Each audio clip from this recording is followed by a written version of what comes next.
Welcome to another Keelhauled podcast. I'm your host, CaptainLogun, and we've got a lot of Sea of Thieves news to cover today. So tie yourselves to the mast and hold fast. Ahoy there, pirates. I hope you had yourselves a good week and a good weekend. I know I did. This week, we are going to be talking about the latest podcast from Sea of Thieves covering Season 16, custom servers, the Smuggler's Run, as well as the latest news from the community team announcing the stream team. There's all that and more on this week's episode of Keelhauled Podcast. But before I get into any of that, I have to thank the patrons. They are the ones that went over to patreon.com/Keelhauled podcast to support this content and help make sure that I am able to take care of the podcasting needs that I have when it comes to paying for the service. So their support means a lot to me. It does help me do a bunch of stuff that honestly is just helpful. It's not necessary, but it sure gosh darn helps. And I like to show my appreciation for that by making sure that they get call outs on every episode. So thank you to A-Chick, L-Cute, Balls, Blue Turtle V1, Captain Chonky, Captain Longsharts, Chateau Noof, Super Pack, Zombie Killer, Cosmic Johnson, Static Mirror, Davram TV, El Jefe Esteban, Godhammer 6, Carl Embo of Embo Family Gaming, Kylia the Aficionado. Our new patron is King Hot Dog Pig, which let me know if you want your name as anything else, by the way. Most people usually have is good, but if you wanted something else more piratey, just let me know in Patreon or in Discord or wherever you get a hold of me. Nightstar 1980, Elvin Vramir. It's I'm working on it. Elvin. Evil Morpheus, Space Admiral Ors, Xbox Mike 29, Norwegian Rabbit Raccoon, Regis Stella the Brony Pirate, Ribloid, Rustbelt Kid, Shoe Daddy 13, Skamelt 666, Tales of the Sea, The Demon Jester, Tommy D, TN Professor, Wailing Witch, Big Bad Pad, Mina Fairy, Hager Owl, Jeff H, Captain Duckweed, Evil Martha, Peter Miller, Rooski Doo, Thor Von Blitz, Luke Lore the Insipid Ghost, and Zam Wow. Thank you all so much for your support and for your consideration. It really does mean the world to me. And again, we're going to be doing the Patreon episode a little bit earlier this month just because I'm going to be moving at the end of the month. And because of that, I'm probably not going to get an episode out that week. So I want to make sure the Patreon one gets taken care of before then. So with that, let's get into it. Before I get into anything, I just wanted to mention, because I'd actually forgotten to talk about this during the episode. I got in through everything, so I'm going back in hindsight, and future me is reminding past me to do this, I think is how that goes. But Sea of Thieves announced their stream team, which was a thing where they were kind of reaching out to smaller creators and content creators to make sure that they're being highlighted by the Sea of Thieves team as they take part in like community events. And the stream team is actually going to be made up of a bunch of different creators. Many of these creators are already kind of working together to like share communities and stream with each other. I know A-Chick has been reaching out to a lot of the Bilge Rats to kind of make contacts with them and stuff. But now you can head over to seaofthieves.com/stream-team, just how it sounds, and go check out the large list of folks that are brought into this team. And there's definitely a lot of folks that I have never heard of. There's actually a fair amount of people that I have heard of, considering I don't watch streamers too often. Like I'm not really like someone that watches tons and tons of Twitch. I'm generally like playing games, or I'm watching TV, or dealing with motion sensor being the most annoying cat sometimes at the worst possible times when I'm trying to record or something like that. Regardless, I'm rarely ever like actually just sitting there consuming Twitch. So it's nice to be able to like take a look at the list and see like Carl Embo is now part of the Bilge Rats team. Gossfather, Zack Attack, taking a look, who else? A Dreaming Nomad is definitely on there. And knowing like Eli is now on there is fantastic. Like I got to meet them at SOT Fest back in like, what was it, like 2022 or something, 2021, I can't remember. Coppertail is on there. So there's a tons of folks that I've recently I've known about, and then there's a bunch on here that I have no clue. Floyd Burger, someone that's new to me that I've recently seen. Skelly Curse IRLs, someone that I've recently found out about and started to pay attention to and their stuff and stuff. So it's really cool to see a good handful of creators that I didn't know get brought in, but also ones that I do know get brought in as well too. So it's just really nice to see hey, even people that I champion and I'm excited for are getting their opportunity to show up and be included in the stream team. And I hope that it works out. I hope that they're taking advantage of the opportunity, of the support, and that they're going to be working hard to actually get bigger and bigger audiences to grow as streamers, because at the end of the day, that's kind of a fun thing to be able to do, to be able to have that opportunity and get some support. So I hope they do, and that I wish them all the success. And that they stay good community member. As a Bilge Rat, I'm hoping that they or not a Bilge Rat, as a boatswain, I hope that they continue to grow their communities and remain a positive influence in the Sea of Thieves community, because at the end of the day, it's the community that keeps the community in check most of the time. So I'm hoping that these new Bilge Rats will really kind of be the foundation, the test bed for showing that you can bring in new people into the streaming community within Sea of Thieves. Give them lots of support. Give them the drops that they need to grow their channel with. Give them the assets that they need to be able to have custom stuff. Really, really embrace this opportunity, because you've got a year to make something of this program. And I hope that many of the folks that are in this program can start to work towards that partner with Twitch and start to make better income and just generally make that streaming dream come true, right? So that's all I wanted to say about that. I'm congratulations. They've known for a while. They've been working on it for a while. They've been doing crest giveaways for the last month and a half, I think, at this point. And it's nice to kind of see that's kind of going on. It's nice to kind of have that out there for everyone to kind of take a look at the list now, beyond just what it was before, which was just partners. So still waiting to hear back on the Affiliate Alliance application. I don't know what's going on with that. I have literally put in the application, have not seen or heard anything. So as far as Keelhauled's concerned, no updates on that one. So we'll see where things are going, hopefully in the future. But yeah, anyway, with that, let's get into it. First on today's docket, let's talk about the actual Sea of Thieves podcast. Now, if you don't know, this was something that happened a while ago. It was about 9 days ago, and we did cover it a little bit last episode, but I wanted to give it its full-throated kind of shout to the community to let them know that I appreciate when they do this, and I appreciate that we do have these, even if they are a little shorter.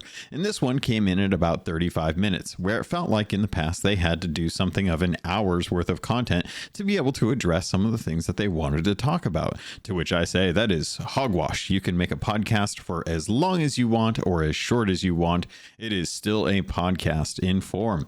So with that, they decided to talk about some different things, and I wanted to kind of go through some of the different topics and just kind of brush through some of my thoughts as we were kind of or as I was kind of listening up on what they wanted to say. So one of the things that kind of came from the recent podcast was that they weren't able to get the skeleton nerds on islands to be able to wave goodbye, which I honestly had hoped that they would be able to add later on, because I actually would love to have the ability to ignore them as I sail away. I think that would be fun.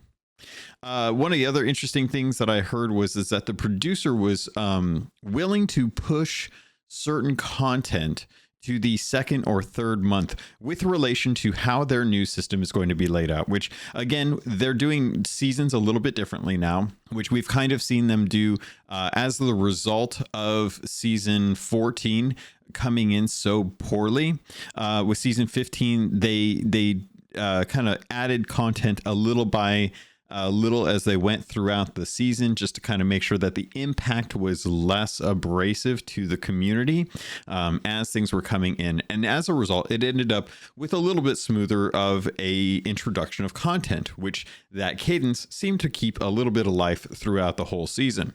Moving into season 16, they did this again, and it felt fairly well, even though I would say that most people would agree that the first month of season 16 felt too light and that the content was not ambitious enough to be able to capture the sense of wanting to go out and do something in Sea of Thieves. Not to mention, it was already kind of plagued with some issues that they ran into as a result of the initial design of that actual voyage. Moving into season 17 now, we're looking at a fresh rare, a rare that has had the last 6 months to be able to test out and iterate on this development process, and taking a look at how they want to actually do seasons for the future. Having major content drops each month throughout the season not only gives a little bit of lead time for later in the month if you did have something, but it does give us the opportunity to have something to go into with Sea of Thieves each month instead of it just being all front loaded at the beginning of a season. You play it out, you complete everything, and then the last 2 seasons are completely pointless. That's usually how that used to work. And it was fine for anyone that jumped right in. But things did kind of die down and you didn't really have a whole lot. So I'm looking forward to seeing how this content system will work. It's interesting to me because we've already had this system in place in the past. Before seasons, we used to go, or they, I should say, the studio was very ambitious and said that they want to do monthly updates. They want to have something interesting to do for Bilge Rats in the form of Bilge Rat Adventures, and they wanted to add something for once every month. And it worked for, I would say, about 6 months before things just kept getting pushed. Initially, we would get an update the second Wednesday or Thursday of the month. And then it started to kind of fall down into like the third week of the month. And before you know it, things kind of actually fell down into the 4th week. And then some things just kind of bled into the next month.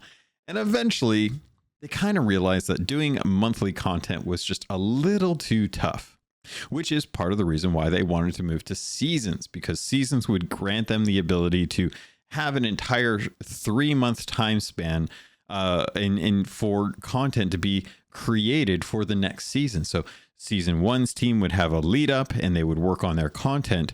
Meanwhile, season 2's team and season 3's team would continue working on their seasons throughout season 1. When season 2 was finished, season 1's team would then start working on season 4. And this leapfrog approach would kind of continue down the line as you would imagine. And there would be ample enough time in about a 6-month lead time to be able to work on content. For whatever reason, and to be perfectly honest, the reason is because they started to get a little too ambitious with their seasons. They wanted to have bigger headlines. They wanted to bring in bigger features. They wanted to introduce new sets of tall tales in the form of like Monkey's Island, in a Pirate's Life, Captaincy, Hourglass. All of these systems came into place, and with some of them being a little too ambitious, it made it more difficult for the teams to keep up that cadence, and we started to see long lead times and extended seasons to the point where many of us didn't even believe that Rare was actually going to be able to maintain that 3-month time frame. We were anticipating it to be longer. Now, here we are with season 17. It's quite interesting now to take a look at what they've done in the past, which used to be kind of big updates in the past, with the first season and then anniversary update and then arena. And they kind of had, stuff going on in the background most of the time, small iterative changes here and there with some refreshes for the trade companies and levels and things like that. Always just kind of little things, but nothing too major. But every once in a while, a big update would drop, and that would be the reintroduction of people into Sea of Thieves. People were coming back for Cursed Sails and arena and all these different things. And they realized that they needed to be able to deliver content on a more regular cadence. That Ashen Winds coming in, or Cursed Fleets coming in, or Fort of the Fortune coming in just wasn't quite enough. And that's when they started to go back to the old hat and say, okay, well, what did we have in here? January or July 2018, we introduced Bilge Rat Adventures, and we thought, Rare thought, that they were going to be able to have 1 to 2 Bilge Rat Adventures a month. That they were going to have a 2-week period where they were going to do an event every couple of weeks and just chuck out some content, and that lasted for a bit. That was a good bit there, but it too was also just too difficult to keep up. So when I look at season 17, now skipping forward into the present day, and I see that, we've been here, we've seen what Rare has done. We have the receipts for their updates, and they've done a good job of consistently delivering free content. But at the same time, looking at what they're doing, you have to wonder, is this the way that things will continue forever? Will they finally be able to maintain this cadence? And the thing that the producer said on here that kind of concerned me is that from being a producer's perspective, looking at the creatives who were actually designing stuff and saying feature creep is something that maybe we could push this feature to season or to month 2 or to month 3 to give them a little bit more of a time to work on it. Really does kind of butt up against what Drew wants to do, is keep things tight, keep things feature creep free, so that and if you're not familiar, feature creep is just when an idea sparks another idea, and then they want to add that to the list of stuff that they want to put into that season. Much like the skeleton waving his hand as you leave an island. That was an idea that came as a result of them working on the skeleton nerds on islands. But it was just a design thing that they couldn't fit in, given the time that they had to be able to get that season out and those features into live. I'm all in favor of keeping things tight. Keep feature creep down. Don't let the creatives get too much control where it's then going to put the burden on other people, which will then burden other teams, which will then just cascade. And before you know it, you've got this pebble that started as a good idea at the top of the mountain, reaching the base of the mountain, destroying and decimating an entire village of cute little furry animals that have been living in this forbidden forest in this magical world, that turns into this thing, and you're just like, what happened? Well, it just kept getting worse as it went down. The avalanche slowly started to pull other teams, other things, and started to create more bugs, and it started to create more issues. And before you know it, by the time you got to the bottom, you finished the avalanche. But at the same time, it's a mess. It's such a mess that it's actually making the players who are at the base of the mountain, the creatures that are living in that village, just having to cry out for help, because their entire world has been decimated because of this one feature. And it's things like that and I know I'm getting kind of hyperbolic on this. It's obviously not that bad. But it's things like that makes you sit there and think, like, I understand the role of the producer is to enable your creatives to create something amazing, but it is also on the onus of the producer to ensure that stuff doesn't get too bloated, that features don't spread out too much, because then you have creatives frustrated because the stuff that they dreamt up isn't getting put into live service. And honestly, sometimes it's good to say no early on before too many people have their hands on it. If it takes that much time to work on it, and the sprints look like it's going to cost too much to be able to get that in, then it's one of those situations where, very much in the case with a lot of other games and stuff, you just have to say, no, I understand this would be fun, but it's not going to be able to allow us to get this out to testing, to then iterate on, and then build in enough time to troubleshoot critical issues, which I want to talk about a little bit later. And thanks to a forum post on a Insiders forum that I can actually talk about nowadays. No spoilers or anything, so it's free to listen to. But it is something that's tangentially related to the conversation that's being had right now. And I like that producers want their creatives to have fun and to be able to create, because that's when we're going to get some of the most interesting stuff, like the skeleton waving goodbye. But if it's something that is going to cause issues, cause delays, and not benefit the community because the build is not going to be stable enough at launch, then it definitely needs to get cut. And it definitely takes a good producer to be able to say no and yes, and understand time management more than anything, and understanding what your teams are capable of as well too. Understanding what your teams are capable of is so important to know. can they handle this? Can they handle more? Do they need to get pushed? Do they need to get relaxed a little bit on what's been going on and cut some things that are intended to go here and whatnot? So I don't envy the job of a producer, but I absolutely stand on my soapbox and say that it is important that they don't just have things like get pushed to the next month because, well, if it's not at the beginning of the month, it's okay because we have X, Y, and Z.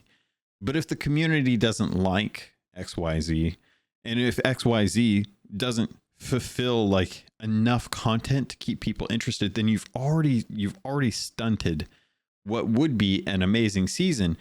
Had you just said no early on and just been like, okay, I know, but we need to get this in the first part of the season because it's really going to round out the content features that are set for that.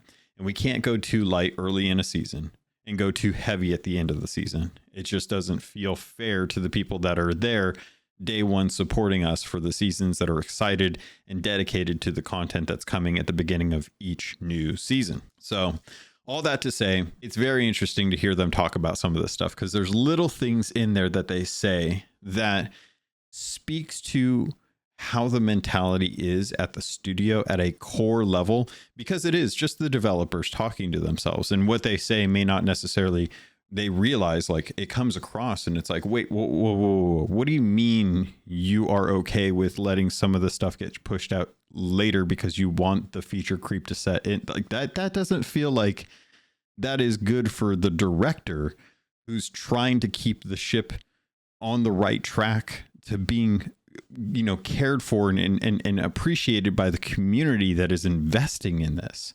Like, let's keep things going at a steady pace. Let's not mess with the cadence of anything because someone had a good idea. That's scary. It could be a really good idea. It could be worth it. And they may be able to work it out and, you know, move one thing from the back of the season to the front of the season and kind of work that out. There's lots of alternatives, but hearing that made me a little concerned. But it's also just a snippet, and I don't want to belabor to that saying like that's the issue with Rare, because I don't think that's the issue with Rare. I think there's other things at Rare that could be the issue, that would be more honest about what's happening at the studio, that I don't think is necessarily just because one person said one thing.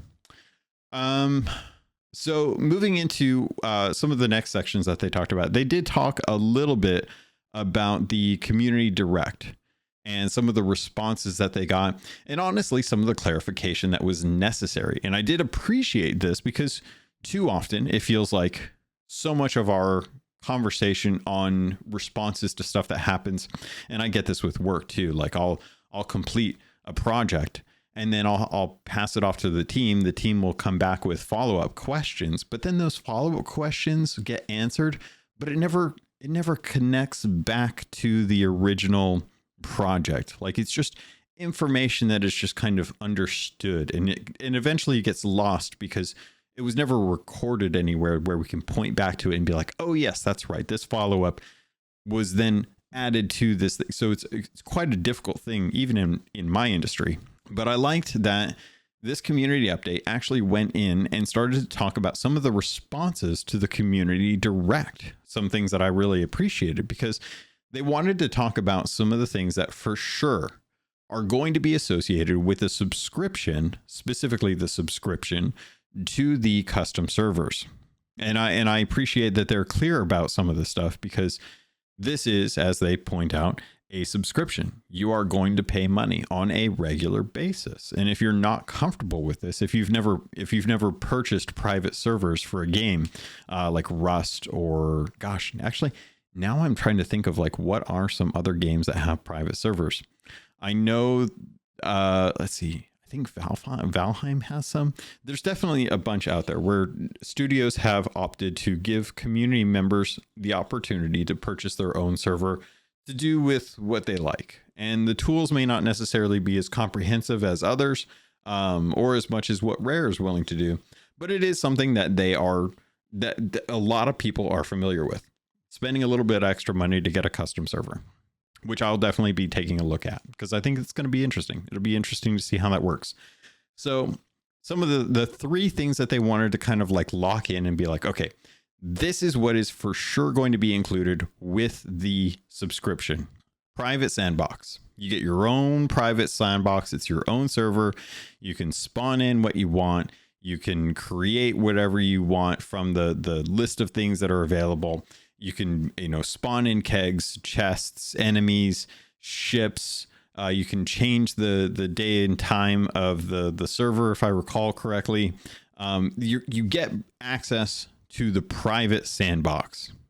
And with that, you also get the cinematic camera, the other thing that they wanted to make sure was crystal clear about what was included within that subscription. You get access to the cinematic camera, which for machinima artists out there who have been already tirelessly working on Sea of Thieves to be able to try and do this. And unfortunately, because Safer Seas does not allow for multiple ships, you typically have to know someone who has access to a custom server, or you have to be very diligent about being able to roll ships on a server and try and get one as much as possible, which can make or break like how you actually do this. And there hasn't really been much of a machinima community in Sea of Thieves because the tools haven't been made available. And to be fair, it's not necessarily something that you have to have a private server to be able to do. There's been plenty of games that have had machinima out there just by people going in and ripping out the assets for the game and using them in a program to be able to like create their own like their own engineered kind of scenario. I'm trying to think of a way to like describe what a set is and how you can set up a set and have a space to be able to film in. That's about as good as you can get, but they can create something like that space, that volume on their own, in their own version of like Unity or what have you, Blender even. But they usually have to go into the game and pull out each of the different assets. If you want cups, if you want skulls, if you want chests, you're going to have to pull all those out, render them, bind them, skin them, do all the stuff that you normally would have to do. It's tireless. And that's why there's a lot of like kind of concern about when people do that, because generally a lot of the times when people do that, it's because they're trying to grab files to be able to then use for something like 3D printing, which they can then sell copies, like physical copies of like an item from the game, which if you're making the model yourself based on the game asset, that is Creative Commons, like that is within legal bounds, right? If you're ripping the asset from the game and then putting it into Blender and then using that as a way to make money off of the item that was in the game, that is IP theft. That is outside of the bounds. So going back to Safer Seas, having something like the cinematic camera and the private sandbox is going to afford people who are into making films, making shorts in Sea of Thieves, a much stronger tool that is currently available to be able to tell their stories. And mentioned in the actual podcast was the fact that they talked about some of like the stuff that was coming out from the French community, which is honestly some of the best machinima that I've seen to date. And really nice to kind of see. It makes me wonder how videos will be done in the future, because I know I did a SOT news thing like a long time ago, and it was just kind of me using a specific emote in front of the Reaper's hideout with, I can't remember if it was Hefe or TN Professor who was helping me with that. But they were kind of doing stuff in the background, right? And it was just kind of me recording a little bit of my pirate talking and then throwing some overlays on it and then putting it out there as a joke. And then that ended up sparking an idea, or maybe somebody came up with the idea on their own. And now there's another Sea of Thieves news thing that kicked off that I noticed like later on. And it's one of those situations where something as easy as that, I'm curious to see what community members will do. Like, would it be something that would be worth looking into to see if you could actually do update videos on, say, like, hey, here is a way to do this voyage. And instead of filming the voyage from a first person perspective, you have an entire crew working on it, and you have, and it kind of reminds you a little bit of like what they do with the, I can't remember what they call it, but like the main crew that they use for all the cinematics. If you'll be able to do something like that and kind of really, spice up your conversation around like what a voyage is and how to do it, and how much time and effort will it take to kind of put something like that together, or if they just want to tell their own stories. I'm curious how much control we're going to have on that. But Private Sandbox is going to have access to the cinematic camera, and I think that's great for the creators out there that want to play around with that. Then there's the third aspect of this, which is justified by something that I didn't quite understand based on the community direct, which is the Safer Seas fleets. Now, I knew that these were going to be included with the actual subscription, but I didn't quite understand why. It felt like something that didn't quite make sense. Like, why was it not something that you could just do for normal Safer Seas? Like, why aren't we able to just do that in Safer Seas that is free as part of the purchase of the main game? And it comes down to the fact that the servers that they have for Safer Seas are not holistically yours. Like, one server does not equate to one instance of Safer Seas. One server is the equivalent of multiple Safer Seas, which is very interesting. I'm kind of surprised that a server is serving up multiple instances of Sea of Thieves on Safer Seas, which makes me feel a little bit better about me going on to Safer Seas to look up something stupid like that. I could easily, nowadays it's not quite as much because you can actually access your pirate log and all that stuff from the front end, and you don't have to go into a game to be able to look at Bilge Rat commendation requirements. So I do appreciate that indefinitely, like that will forever be a thing that I appreciate, as long as they keep that on the front page there. But having it Safer Seas set up as one instance on top of multiple instances in a server rack is interesting. I was really surprised by that. So that's their justification for why Safer Seas fleets are actually going to be something that is part of the subscription. They did want to point out that custom servers, the private sandbox, is not something that you can earn progression in. Something that's already kind of like current day understanding. Like, we already know that you can't earn progress anyway in the private servers or the custom servers that are given to partners. So that wasn't something that I think a lot of us really kind of expected. I think we all kind of understood that if you're in a private sandbox in a custom server, there's no progression. Safer Seas, on the other hand, and fleets is going to be interesting because there is going to be some progression that you can make up to level 25. And then after that, you're locked out.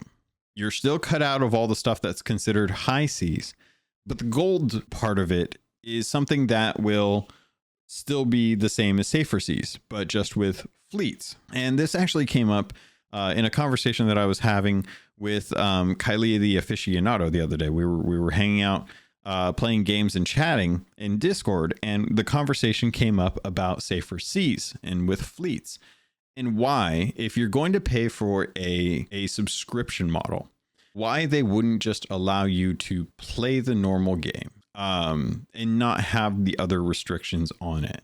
And that it was an interesting conversation, and one that I don't think Rare is going to go for it, because I think Rare is staunchly locked in with that PvPVE mentality. Like, I feel like the essence of what Sea of Thieves is that mixed world reality between PvP and PvE and the blend of the two. But to her point, they do have a straight PvP focused mode that is just in high seas. It's just in the game. You don't have to worry about anything outside of it. If you want just a PvE mode, there isn't a full-fledged PvE mode for Sea of Thieves, which always kind of harkens back to that idea. What is the value of Sea of Thieves? Where do you earn your value? And some people value the interactions. Some people value the gold. Some people value the cosmetics. Some people value the completion aspect of it. And it comes back to, did you earn this in high seas or did you earn this in Safer Seas? And Safer Seas has always been kind of the thing that has always been the the first few steps up a staircase to the top of the next floor. They want you to get familiar with the game and get your first steps in underneath you. Then you can move over to high seas and then complete the rest of it on your journey to Pirate Legend. So because of the mentality, the mindset that Rare has there, I don't foresee them changing that perspective at all. But I'm also going to entertain the idea that at some point in the future, on an infinite timescale, minds will change, communities will change, perspectives will change. And what was normally considered taboo in the Sea of Thieves PvE world would then be turned into more of the norm. And that if that were to ever happen, then I would probably see what Rare would say is allow Safer Seas to have full access to the game, and no different than what is currently available in High Seas, sans the PvP content, which would effectively still pull out most of the Reaper's Bones. What would else? Trying to think. Reaper's Bones would have to pull out. Forts could stay in. I'm trying to think. Hourglass would be out. Those would be the for sure two things. But even with Reapers, I could make the argument that you could probably keep that in and have it be a PvE Reaper aspect where they're fighting Dark Brethren. There's lots of things that you could bend on, right? And I'm not here to make the argument for her. She makes the argument herself just fine. But it was a good conversation that we had, even if I don't think that the conversation would surmount to a change in the mindset of either the community or the studio. I think they're too locked in, just in general with the PvE nature of the game at its core level. But because we've already dipped our toe into that PvE world with Safer Seas, and now we're dipping our whole foot up to the ankle with the subscription model of Safer Seas fleets. This is the slope that we're on. We are seeing the mind share change from no PvE ever, can't have it. It has to be mixed or just straight PvP, to now we can have PvE, but only up to a certain level, but you don't get as much gold. And then like, okay, well, we'll pull back the levels, but we'll give you all the gold. Now we're seeing, okay, well, you're going to get all the gold, not the levels as you used to, but now you can play with more ships.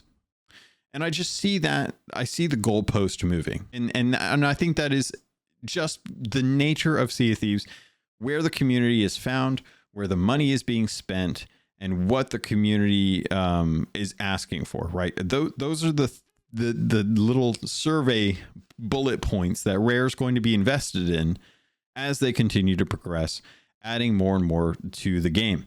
As we get closer and closer to that 10-year mark, it'll be interesting to see, like, where is Safer Seas by year 10? And have they lifted up some of the restrictions that they currently have on it? Have they embraced the community that's invested in just the PvE aspect of Sea of Thieves, whereas Hourglass players are being served for the PvP aspect of it, with a very vocal group who still yearns for Arena and wants Arena to come back, because that was part of the conversation that was actually had as far as like SOT Fest. And it was interesting to kind of see, like, okay, even the PvPers, the die-in-the-wool PvPers that don't really care about voyages, have no clue that you can show a map to a skeleton and have them take you to complete the voyage, which would actually make it a lot easier for PvPers to feel like they can get some of that PvE stuff done. Just find a nerd, dig him up, show him the map, and he'll take you where you need to go most of the time. They still need some work on that, by the way. But even the PvP folks still feel like they are not served with Hourglass. And you know, we've had plenty of conversations about the balancing of Hourglass, but I think many people still lament the loss of Arena, that mode, how that works. It's a shame. They did talk about in the custom servers how they were aware that people wanted to have the frameworks for Arena added in so they could create Arena if they wanted to. And as much as I love John McMurtry, John McFarlane, I love both technically. They're awesome guys. But John McFarlane made a comment about wanting to see what the community could come up with the tools at hand, as opposed to offering the solutions to Arena, which is adding in the silver system, adding in the point system and the time system. I appreciate the ingenuity that the community has when it comes to creating something that is not viable in the current state. But I also want to kind of reinforce, this is a paid service. If you want people to buy the paid service, put the thing in that the community wants, that they're saying we will spend money on.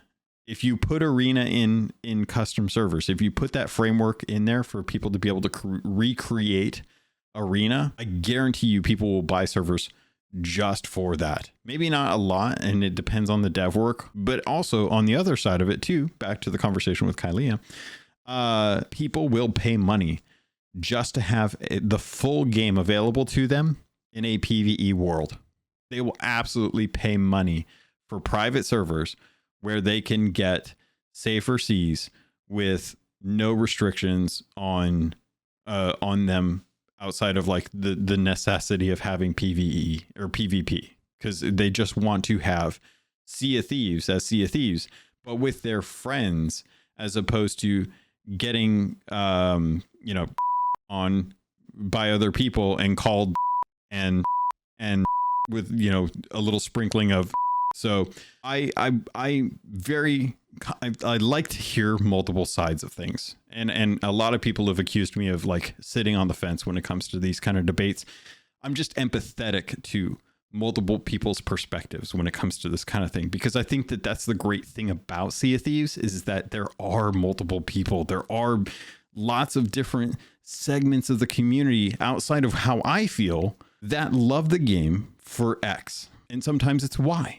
And it's not to say that both of those aren't good things to love about the game, or that theirs is less cool than the other one. It's that they can find enjoyment in the game with those. And at the moment, Rare is catering to both in different ways. And I think that I'm hoping that over time, the thing that will come across is the resonating majority of people saying like, look, you guys are doing good, but you're still failing us on Arena coming into the custom servers, on safer seas fleets being more robust than just normal safer seas, then the sandbox tools that are gonna completely get added to high seas where we don't need it. We don't want any more. Just bring in wardrobes and give us ways to favorite skins and cosmetics so that we can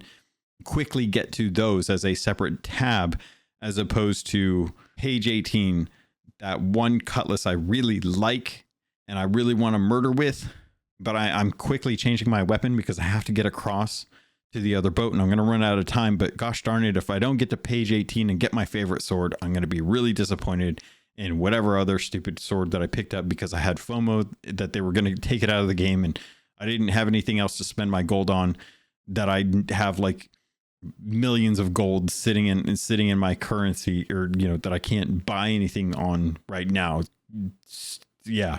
So at the end of the day, I'm kind of hoping that with these 3 features that are going to get brought into custom server, or to the subscription model that they're bringing to Sea of Thieves, that this is just step 1, that the subscription will continue to justify the development time to iterate upon safer seas, and that we get constant updates when they are going to be adding tool sets, when they are going to be adjusting tool sets, when they're going to be addressing community concerns with the policies behind what's available or not available in the private sandbox.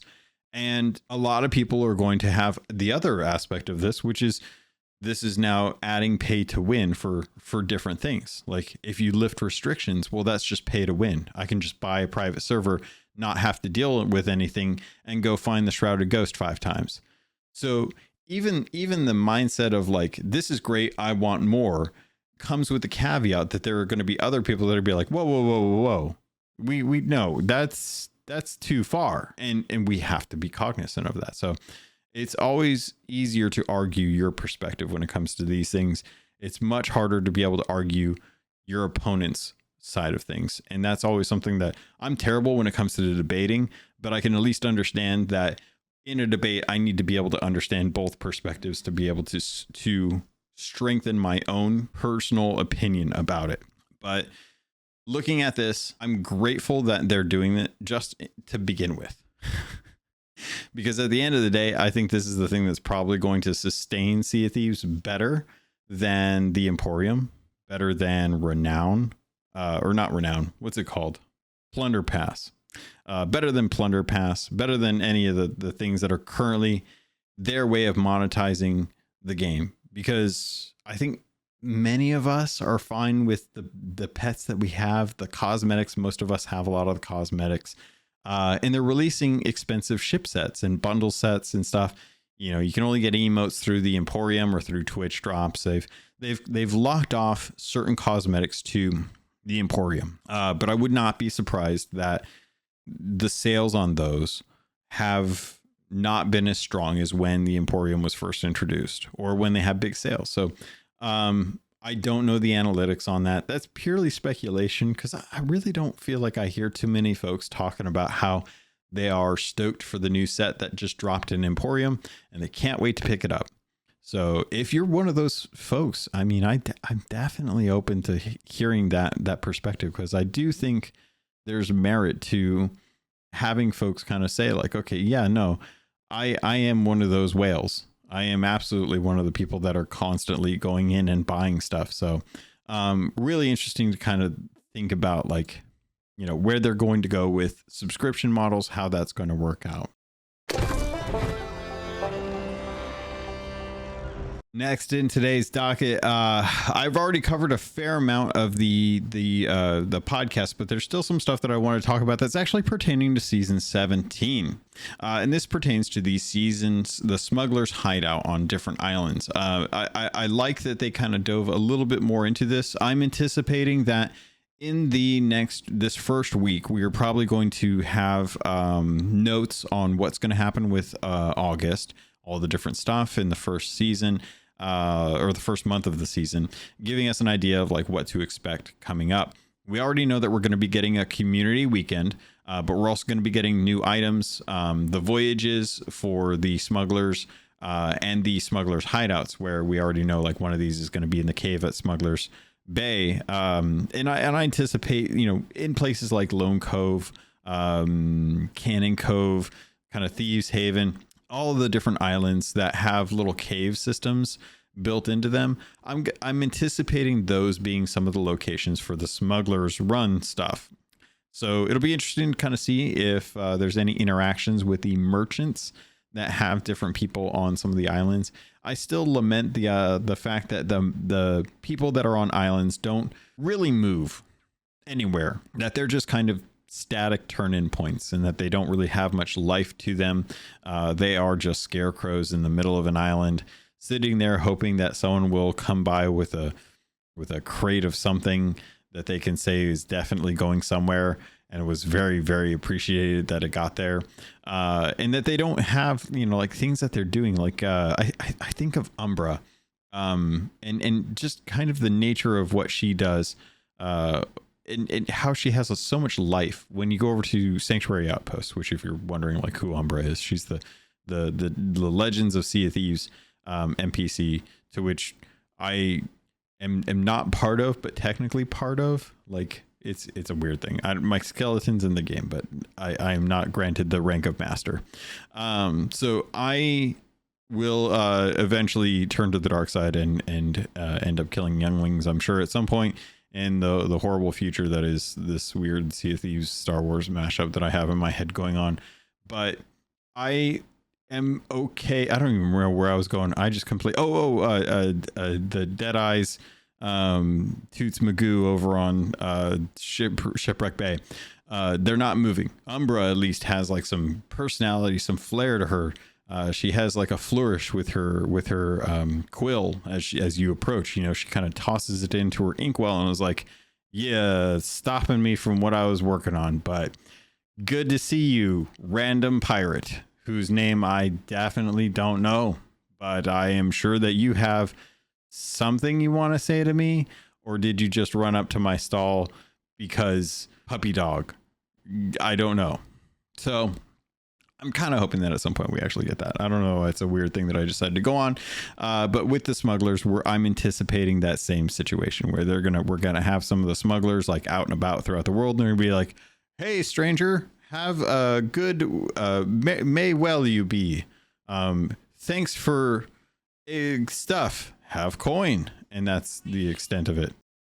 But I'm also hoping that, maybe we'll actually get something that's unique and really cool. And I have not been on Insiders to actually do any of that stuff. I'm actually thinking about spending more time on Insiders and maybe even streaming it just a bit, just to kind of like showcase some of the stuff. Because talking to Caleb recently, he was commenting about how no one's really making content on Insider stuff. And to the point from the podcast, it was interesting to hear Shelly and Christina talk about how they most definitely don't want to put everything in Insiders, so that there are still some surprises. There's still some story stuff that won't be making its way to Insiders, because they don't want to spoil anything that doesn't need to be tested rigorously, like a new voyage system or a new mechanic or tool that comes into the game.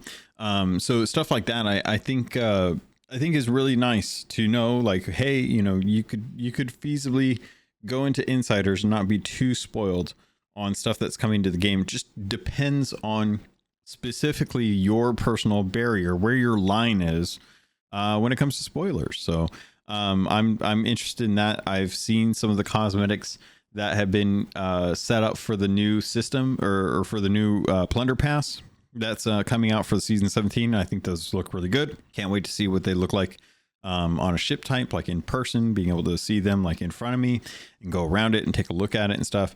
But Insiders is down right now for some reason. I don't know why I can't log into Insiders, but I tried logging into Insiders today, and it is what was the thing? It was like Lavender Beard or something. It's the servers are not up, basically, which to me is just, I don't know. I have no clue why. That's a thing that boggles. Like, I don't get why I can't just log into Insiders at any point in time. It's not something I'm used to with kind of public test realms. Like, I'm used to games where it's like, okay, you got the weekend and you better log on, because otherwise you ain't getting in. Otherwise they're just like, hey, it's up, and we'll update it as necessary, and just log in. Here's what we're testing. Keep an eye out. And those are kind of like the two instances that I'm used to. So trying to log in today, I was like, oh, I can't exactly check this out. I was going to talk about some of this stuff, but I can't log in to be able to see it. So I guess I'll have to wait till next week or something. I don't know. But regardless, it was nice to kind of have them talk about season 17 in the podcast. They kind of reaffirmed some of the stuff that they've talked about, and that they're going to have the first month be the refreshed sandbox with the introduction of the Smuggler's League. And that's going to include the hideout, the items associated with them, as well as the voyages, and including things like the skeleton ships with smuggler loot on them, as well as shipwrecks with smuggler loot on them. Again, please, for the love of God, just go put some air bubbles on shipwrecks if you don't mind. That would be fantastic, because I'm tired of dying to every time I go down. And the harpoon helps, and eating helps, but really at the end of the day, I'm just frustrated because the amount of time you have to breathe underwater is not nearly enough to be able to fully navigate a shipwreck. And I don't even know how I used to do it on controller, because it is so painful on a controller that I can't even have like a full breath for a deep shipwreck to be able to get to the bottom of it before I'm running out of air. So please, just air bubbles in the shipwrecks, please. Thank you. That's all. Soapbox rant done. But yeah, smuggler ships or smuggler goods are going to be available in shipwrecks as well as on skeleton ships. If you are looking to get some of that stuff with engaging in the content that is not necessarily going out and doing the voyage. So it'll be very interesting to see how that goes. Month 2 is actually going to be when the current month event it takes place, which is the Royal Crown heist, where you're going to have to be tasked with going to the sea fort out there to abscond with some very unique portraits. And if you bring those back, and I imagine that you would have to do it a certain number of times, you'll get some unique rewards. And they were very, very clear that they had heard the community feedback that unique rewards were important in events. Specifically to the point where I think a lot of folks were invested in the unique rewards during the time where Rare was pushing through adventures. And we here's another thing we had back in the day. We had 3-part adventures, if I recall correctly, and how those adventures would culminate into the finishing of a little story arc, which honestly, I genuinely did love these. I really did think adventures were a fantastic way to grow the world of Sea of Thieves' story, while also offering interesting stuff to do in the format of an event, and you got a unique cosmetic out of it. Maybe the cadence was off. Maybe it was too difficult to be able to try and produce. Well, I know it was too difficult to try and have a dedicated studio helping them with the 3D cinematics that were being released on like a 4 or 5 week cadence to be able to make those little machinimas for. So I just know that was a real test on the studio to try and continue with the cadence of adventures. It's not an issue when you're doing live events, I guess, but I'm not a dev, so I don't understand how that works. But they did say that this month-long event for the heist would offer unique rewards to it that can be completed anytime during season 17, which I thought was kind of cool. But also that this is something that could make a return. That if they wanted to, they could most definitely use the heist, effectively called the heist event, as an event that they could bring back to the game in a later time, which that's awesome. It's good that they're trying to future-proof some of this stuff. Additionally, they talked about how the third month is one where they want to go back to old features and give them a bit of a facelift, which I actually like, because this is a topic that I think many of us have, is that Sea of Thieves, they produce content and then they release content and then that content never gets touched again. Case in point, season 18 with the Devil's Roar. So I'm fortunate enough to remember when things have been updated from time to time, like when we've gotten like updates to, I don't know, the barrel system 2.0, voyage system 2.0. Gosh, what are some other ones now? Of course, blanking out, but some of the updates that they've done to events to just kind of change up some of the things that at the time worked, but really they needed a second pass. And we've seen that a couple times. So Arena 2.0, if you want to call Hourglass that, and taking a look at how the third month will address this. They're going to be doing something that they talked about in the past, which is going to be those revamped forts, the skeleton forts, and how these are going to be upgraded as if it was like the shift over from, what was the Cataclysm, the World of Warcraft update, where they went through and redid most of the World of Warcraft. And it looked completely different, and Orgrimmar changed and Stormwind changed, and they had all these things where people had known what these things look like, but these things were built to launch back in 2004. And me Googling when WoW Cataclysm released to try and figure out like when that was. So that was 2010. God, was it really 2010? Ugh. That feels a lot closer than it actually is. That was 14 years ago. Oh my God. It's 14 years ago. God, that's painful. I did not want to have to realize that today, right now on air. Okay. So yeah, world changed 6 years after they had built it, and it's been more than double since then. Holy shnikes. Golly. That's more than double. It's been more than, we've had the same capital cities for more than twice as long as when they first revamped them. That is rough. Holy cow. Oh my God. Why isn't that a video? Sorry, I'm having an existential crisis right now. I did not realize I was going to have the feels that I do about this, but what was I on? What was I talking about? Forts, son of a, thank you. I appreciate you yelling at the device that you're listening to.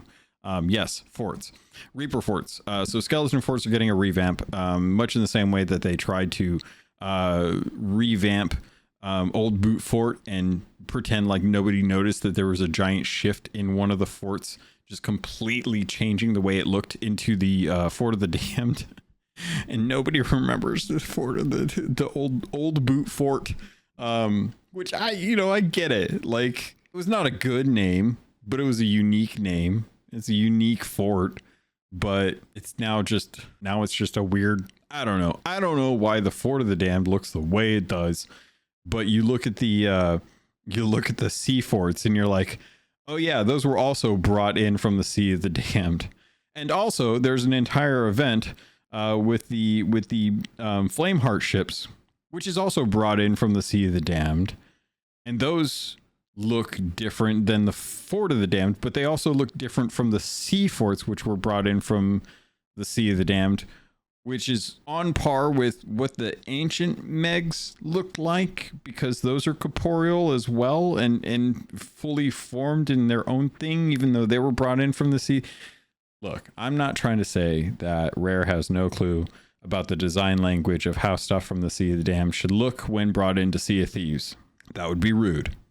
What I am trying to say is that there's some things that are a little spoopy, and there's some things that don't even look like they're from anywhere other than regular Sea of Thieves. And a little consistency would make me feel a little bit better about the weird spoopy island that we have next to the actually haunted one that we have, because I'm never going to that island.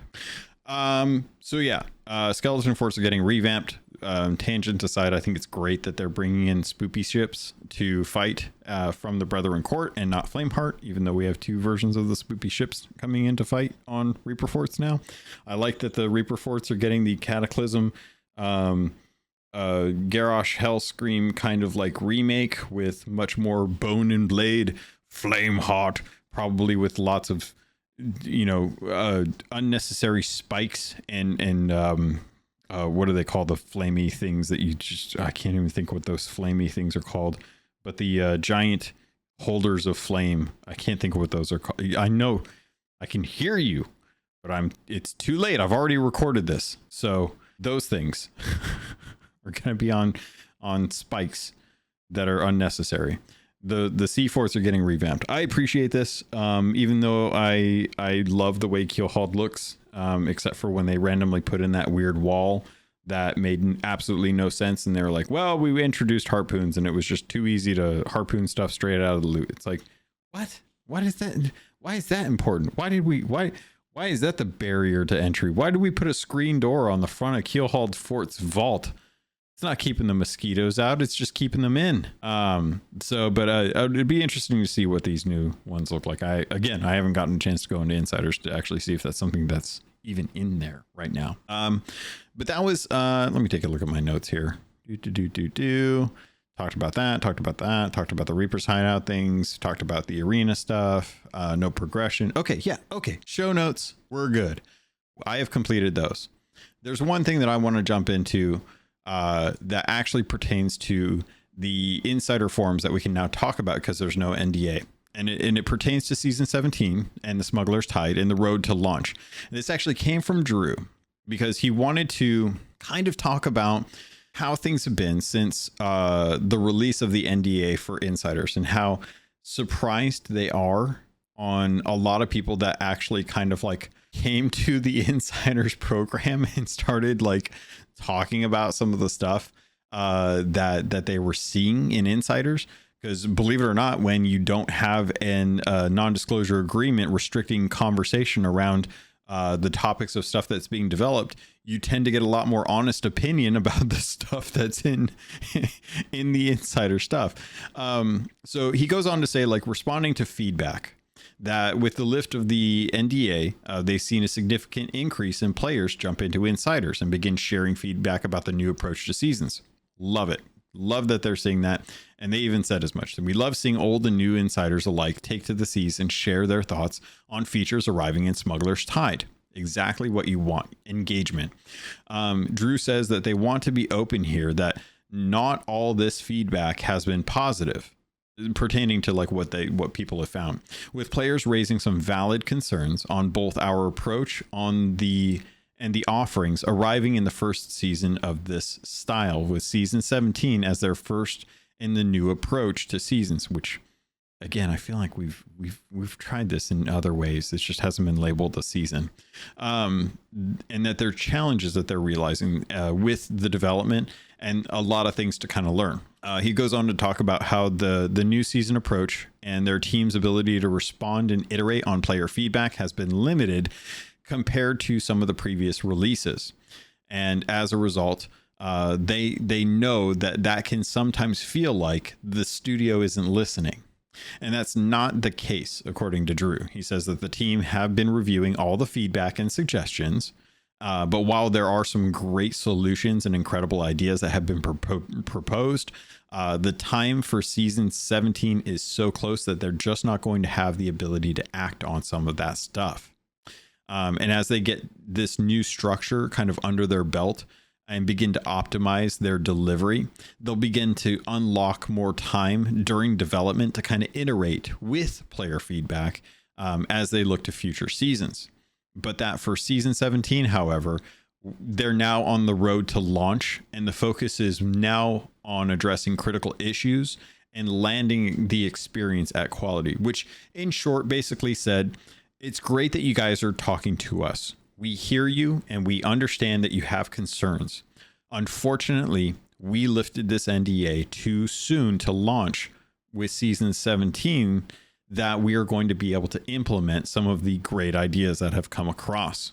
And as such, we just ask that you be a little more patient with us as we look to season 18 and 19 when it comes to working closer with you regarding the feedback. That's kind of what they're saying here. And they wanted to talk a little bit about the Smuggler's Run, which is feedback on there, and how they've realized that they are considering critical feedback and making a change following the feedback as a result of the Smuggling Run voyages.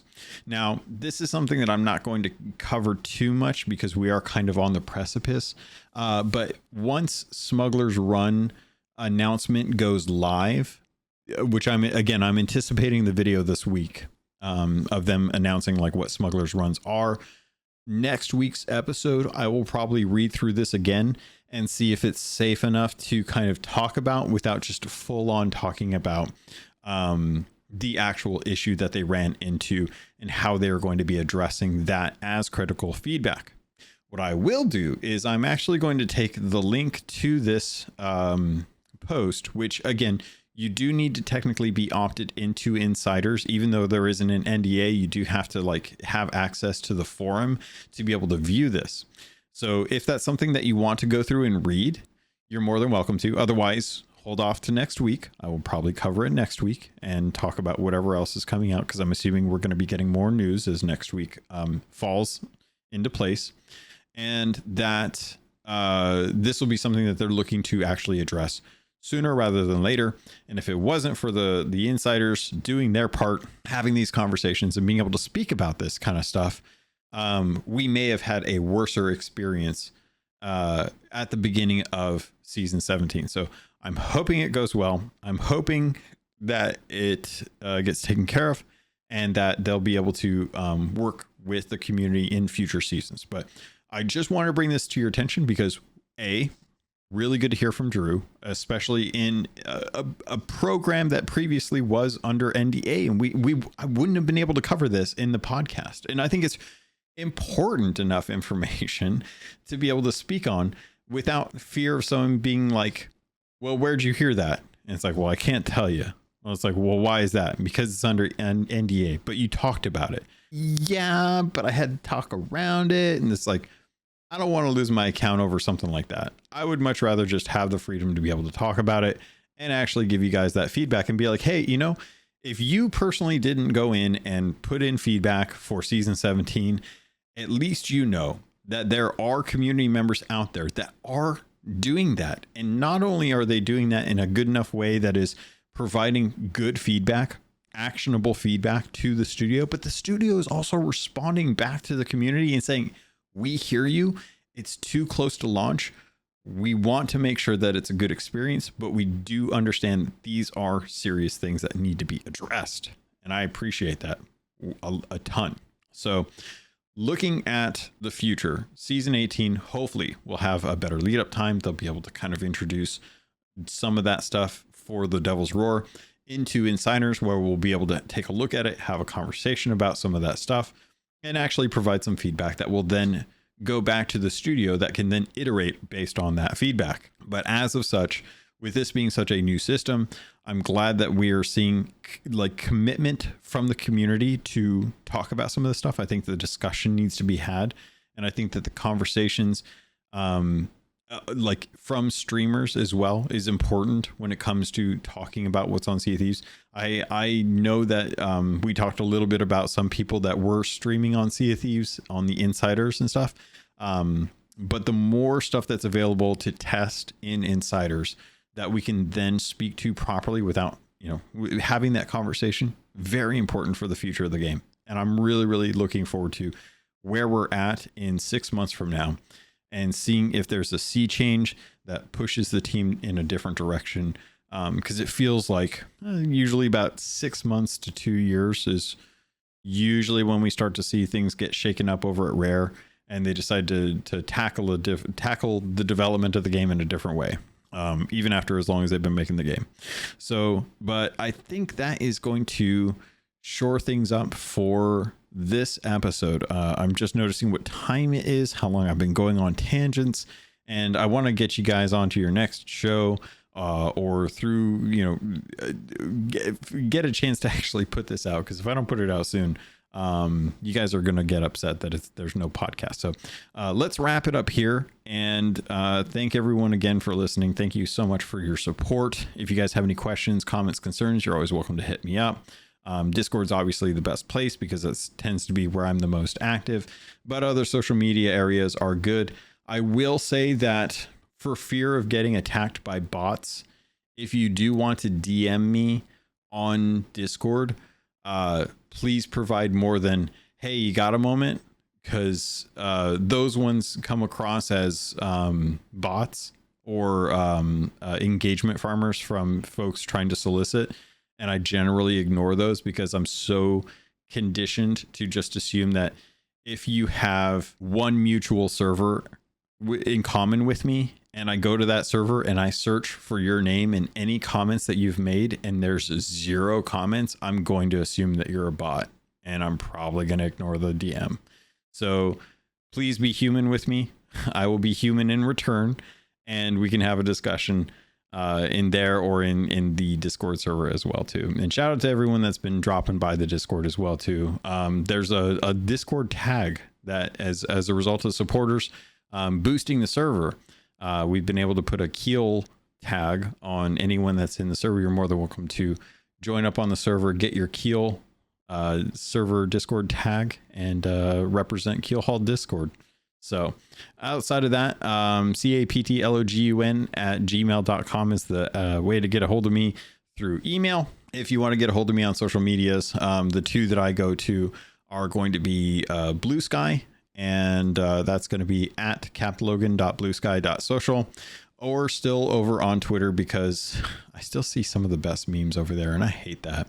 But at CaptainLogun, where I'm getting recommendations for horror videos or horror movies from Andy Preston, who is very excited about Bring Her Back, I think is the name of the horror movie that he most recently has been watching. And I didn't realize that one of the actresses that I loved from The Shape of Water, Sally Hawkins, is actually in that movie. So He did me right by midnight mass. I'm gonna believe him with bring her back. So we'll watch that at some. I'll watch that at some point and see how it goes. Hopefully it's not too scary for me. I'm pretty decent with horror movies. In the middle of the day, you know, like hugging my cat and talking to someone on the phone, so I'm only half paying attention, but we'll see how that goes. Anyway, pirates, that's going to do it for this episode. I hope you all have a fantastic week. I hope you have an even better weekend, and I hope that you get a chance to check out the next episode of the Keelhauled podcast. With that, pirates, thank you. I love you, and I look forward to sailing with you on the Sea of Thieves.